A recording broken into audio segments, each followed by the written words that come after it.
I'm meteorologist Robert Suhr. Good morning, everybody. Welcome back to Spectrum News 1. Another look at your Weather on the One's forecast for what's going to turn out to be an exceptionally warm day. I don't think it's going to be record-setting, but we're going to be in the same zip code as a record. Forecasting a high in Bowling Green of 85 today.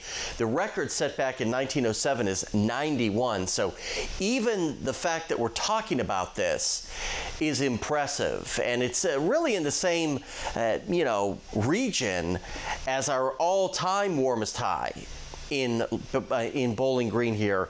Our hottest March temperature ever was 92. We're not going to be far away from that today, which is just shocking. But we're definitely not going to get to that number. That would take a very unusual and extreme event to get it that warm at this part in March. But you see, easily into the mid-80s today. We should see clouds increase as we get into the overnight with a slight chance for a couple of showers as a front makes its way through. You see that strong southerly flow. It is going to be breezy, especially this afternoon. That's going to pump in all that warmer air. By tonight, we're going to get clipped by a cold front. Might be a couple of showers closer to the Ohio River and east of the Natcher Parkway. You see some of those showers and sprinkles. Could we get a stronger thunderstorm?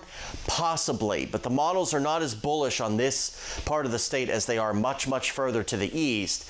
And then much cooler for our Monday. Temperatures only 40s and 50s as opposed to 80s today. You see that very small risk, a level 1 here, that marginal risk for a severe storm, mainly a wind and a hail threat. Better chances as you work your way toward the north and I-64, but I think even in those areas it's a little bit on the low side. Mid-80s today, a partly cloudy but breezy day across the area. Some spots not by in the 90s here. There's just so much working against temperatures that warm this time of the year, and a lot of times the models overdo it with warm air this time of the year.